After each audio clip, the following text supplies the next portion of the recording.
नमस्कार, मैं सुष्मिता मिश्रा। आप देख रहे हैं 4 PM न्यूज नेटवर्क। महाकुंभ को लेकर यूपी सरकार ने आम जनता के करोड़ों रुपए पानी की तरह बहाए हैं, लेकिन महाकुंभ में आम जनता की सुरक्षा के पुख्ता इंतजाम नहीं है, जो योगी बाबा के लिए बहुत बड़े शर्म की बात है। बता दें कि महाकुंभ को लेकर सरकार पूरी तरह से विफल साबित हुई है।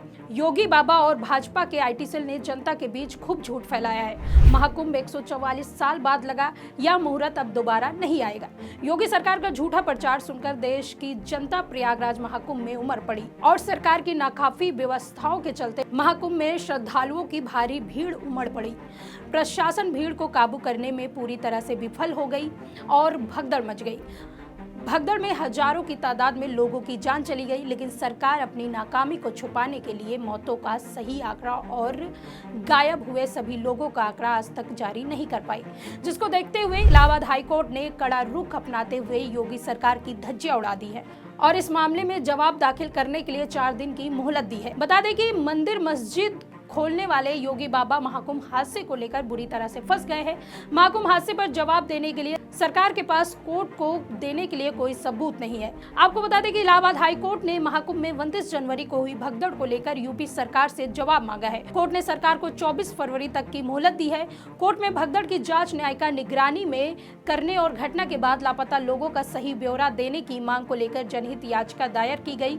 बुधवार को कोर्ट ने याचिका पर सुनवाई की है। आपको बता दें कि याचिका की सुनवाई मुख्य न्यायमूर्ति अरुण भंसाली एवं न्यायमूर्ति क्षितिज शैलेंद्र की खंडपीठ ने की। आपको बता दें कि राज्य सरकार ने अपर महाधिवक्ता मनीष गोयल ने कहा कि आयोग भगदड़ के सभी पहलुओं की जांच करने के लिए पूरी तरह से सक्षम है। इस पर खंडपीठ ने कहा कि जब आयोग की नियुक्ति की गई थी तब उसकी जांच के दायरे में हताहतों और लापता लोगों की संख्या पता लगाने के पॉइंट नहीं थे, इसलिए इन बिंदुओं को अब आयोग की जांच में शामिल किया जा सकता है। दरअसल यह जनहित याचिका हाईकोर्ट बार एसोसिएशन के पूर्व महासचिव सुरेश चंद्र पांडे की ओर से दाखिल की गई।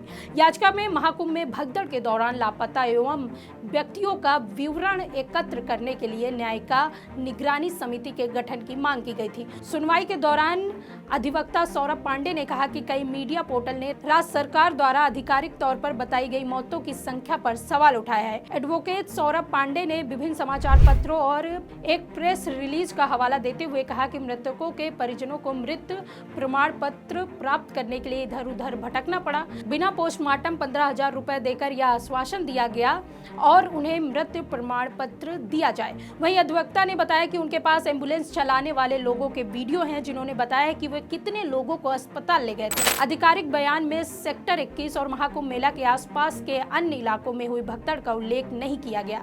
इस पर राज्य सरकार की ओर से कहा गया कि जनहित याचिका में की गई सभी प्रार्थनाओं पर राज्य सरकार द्वारा नियुक्त न्यायिक आयोग विचार कर रहा है। इस पर कोर्ट ने टिप्पणी की है कि आयोग के दायरे में यह शामिल नहीं है कि भगदड़ के दौरान क्या हुआ था।